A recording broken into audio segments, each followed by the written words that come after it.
Producer Golan Ramras is making his way in along with Paul Buckley. And the movie's called Fallen.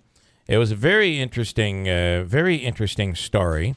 And it premiered the other night over at Munson Williams. And why these guys decided to film the movie here and what it was like. Good morning. How are we doing? And making his way is Golan. Good morning.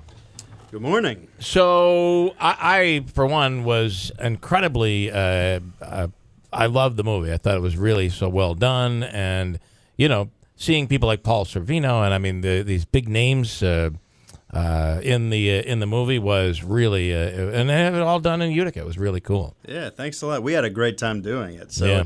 it's always fun when you can enjoy making the movie, and then you get to enjoy also watching the movie with the people who actually were involved. That's something you don't get to do very often. So your tie, I love the story when you were talking about how you came to to do this movie, this film here in Utica, and it starts with a marriage, I guess. Actually, at the time, it starts with an engagement. Okay. Yeah, we were living together in Brooklyn. My wife and I. My wife's part of the Sinnott clan. Bank of Utica. Yes, exactly. Mm-hmm. And I was going through on the phone the list of locations with my business partner, and we were planning on shooting in L.A. at the time or Arizona. We were kind of going back and forth depending on who the investor was going to be. And she overheard me going through one thing after another, and at a certain point, she goes, by the way, all that stuff exists in Utica.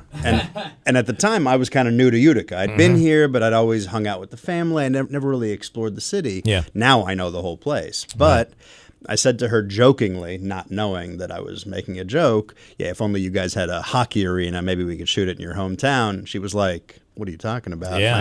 My whole life I've been ice skating. There's 20 of them around here. And I said, okay, hang on a second. I made a phone call back to Adam, my partner, and we called the director and said this might be a real thing to do. Yeah.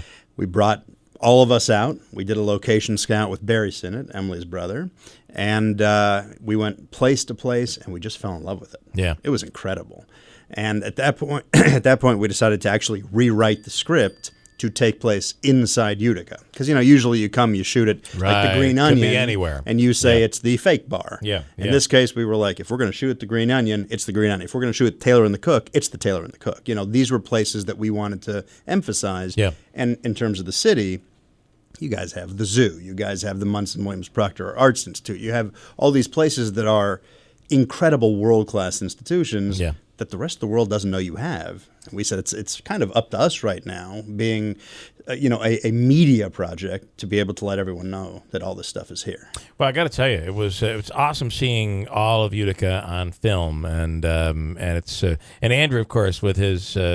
It's my wife had said I think he overreacted a little bit in the coffee line. I thought so too. I thought he stepped out of character because he was an angry barista. No. That's his character. And I said, oh no, that's Andrew. Yeah, that's his character. I've never seen him like that before. Yeah. I go, well, I said, there's an Oscar nod right there. Yeah. And so how Paul, you were able to actually accommodate this, and the city and people accommodated, and people volunteered. Barry Sinnott called me up and said, I have a brother-in-law, and I said, well, just bring him. So he put him in front of me, and I showed him everything, and it was just so easy to accommodate these people because he's very needy. This guy's very, very needy. Very needy. Very and needy. so I asked Paul for a hug.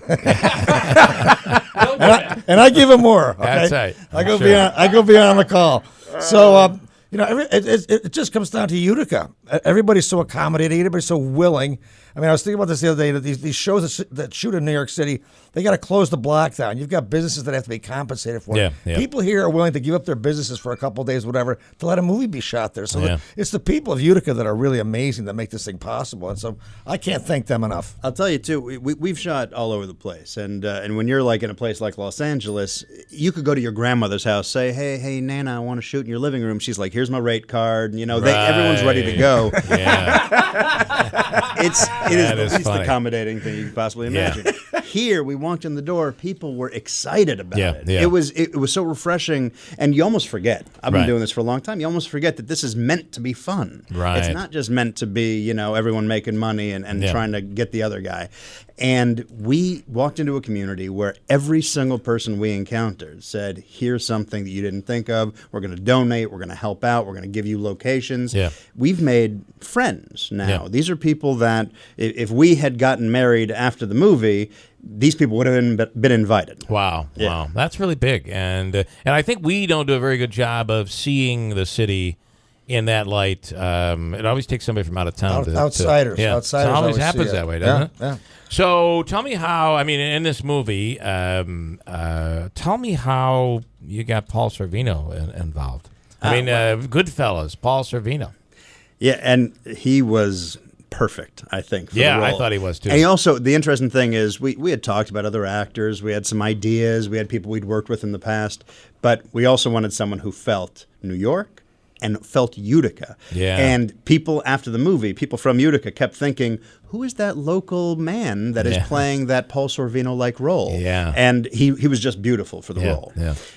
The way it happened was one of our actresses was named Yvonne Cohn. She runs a small theater company in New York. She played off-Broadway. the sister. She played right? the sister, Yeah, exactly, Dee. And she basically had done a show with him, King Lear, a little while earlier, and we were talking about different actors that we thought would be appropriate for the role, and she said, I think Paul Sorvino. I got to give her full credit. She came up with that idea, but the minute she said it, we all knew it was the only way to go. Yeah. So we reached out to him and his new wife, Dee Dee. And funny thing is, Dee Dee is someone who works with Donald Trump. And so Wow. we were talking to Paul about it, and at a certain point he said, hang on just a second. We were all in the room together. Hang on, Dee Dee's getting a text. And from what I understand, Donald was texting her saying, hang on, watch this. She turns on the TV, and it's his initial announcement. I'm going to run. Wow. So we all had to hold our negotiation for Wow. a minute. Isn't Yeah, that amazing. And so we're And just the sitting world on the changed bed in on the that hotel day, room. by the way. I'm going to credit Paul Sorvino for Yeah. this. And so basically, he said, "Let me read the script." Yeah. And he loved the script. Nice. To our credit, and there's 4 of us that ended up credited writing on the script. He said he just really responded to the character, and he's made 100 movies, something like that. And he's worked with Scorsese, he's worked with Spielberg, and he's a director himself and a writer as well. And he basically said, I have some suggestions for you because I only have this much time I can give you. Yeah. And it was not a lot of time. And we had like 18 pages this character was in. And for those of you who don't know, it's usually 3-5 pages a day is average. And Oh, wow. Yeah. And so we had to get it all done. He was in giving you one day. one day. Yeah. We had one, and it had to be regulation. We were Yeah. shooting according to union rules, so we're talking a 12-hour day. That's with overtime. He came in, helped us streamline it, and helped shift some locations. And we rewrote it, and with his approval, we shot the whole thing in one day, and he nailed it. Wow, that really is Real that's, pro. That's up. And then your other actors, the leads. The guy and Josh Hellman. in big movies, he played. He played a Mad great Max part. and Yeah. X-Men, and he's not background extras. He's leads on these Yeah, two. yeah. And as a matter of fact, there's a movie magazine called Empire, and they did, when the X-Men movies were coming out, they did covers of each character. So they had one person featured, and he was one of the featured covers. Wow. And he's the last moment of the last Yeah. X-Men movie. And Yael Stone last night won SAG the Award. SAG Award Yeah. for the ensemble cast for Orange is the New Black. Yeah, Yeah, She, we had a great cast. and the other woman, the other lead, was also very good. Jen Alcott, she is a really incredible person. She doesn't have as many credits as the Yeah. other ones, but I can say that her and Josh, they're actually a couple. And you can see their chemistry on screen is not just acting. Got it. They're incredible Okay. together. And I made another movie with them after this one that they wrote together, that she produced and he directed, and it just premiered at Slam Dance Wow. and won the honorable mention. Wow, that is So awesome. she's an up and comer. There was a chemistry there, and so that I'd say that makes sense. But I think they were just both really great actors. They happen to be. He reminds me of somebody, and she reminds me of almost like I'm not sure if it's a Meg Ryan character or one of the. I kept saying Audrey Hepburn. That's another. My wife said that actually. So actually there was a shot in the movie that wasn't in it originally, and we realized there's that like Breakfast at Tiffany's type reveal, or the Holly Golightly thing, and it's when she's in the Green Onion and her character is really introduced for the first time in full. And she steps into the light. Yeah. And watching that, I really felt like I was watching, Gilda. See a lot more. I really think a lot more out of her. I thought she was really, really, really good. It was awesome. So you got to be proud. Thanks very much. It was great. So how do people that weren't there the other night ever get to see this? Great question. Well, we made this not just for the small group of cast and crew that got to see it recently. We want the whole community to be able to see it. And so what we want to do is come back in the summer and do a whole thing where we do it so the entire community can come out. And hopefully we bring some of the cast and crew. I myself want to return. My wife, who was the co-executive producer and the costume designer on it, she wants to come back. We want to try and bring some actors out to do some Q&As. But the most important thing is we want Utica to be able to watch this movie and really get to see Utica on screen. Well, I think that the hype's already out there now. People like us are talking about it and really, really impressed. So great job. And you got some pretty good credits in that Mr. Buckley. Oh yeah, the distinguished gentleman and co-producer. I was very flattered. I was very flattered by that. I can't thank you enough for that. By the way, he didn't know that was happening. By the way, he didn't do anything, so he was shocked as anybody.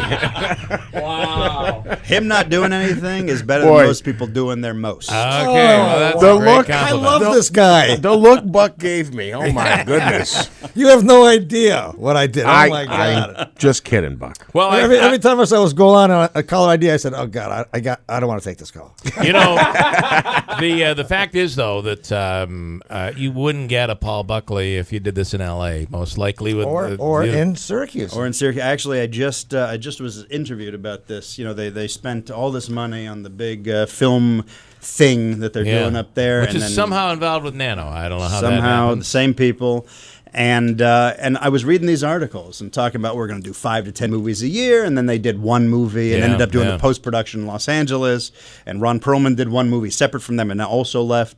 And all I was thinking was, as far as I know, since I started looking into this community of Utica, they've made more features here, and I don't mean just mine, I mean other people, than all of that giant film thing they were doing up there. And look, I don't know if this is talking out of school or not, but there's a film commissioner down there who does not have a lot of experience in the film industry, and I look at someone like Paul who does, and we walked in here and we asked for certain things he was able to give us, and then beyond that, he was able to suggest things because he understands what's necessary. Right. So even the things we didn't need or know we needed, he was able to say, hang on a second, what if I gave you this as well? And he saved us over and over and over again. Well, let's make sure that word spreads. I've been talking about it. I'm sure Buck's on it already. Oh, are you kidding me?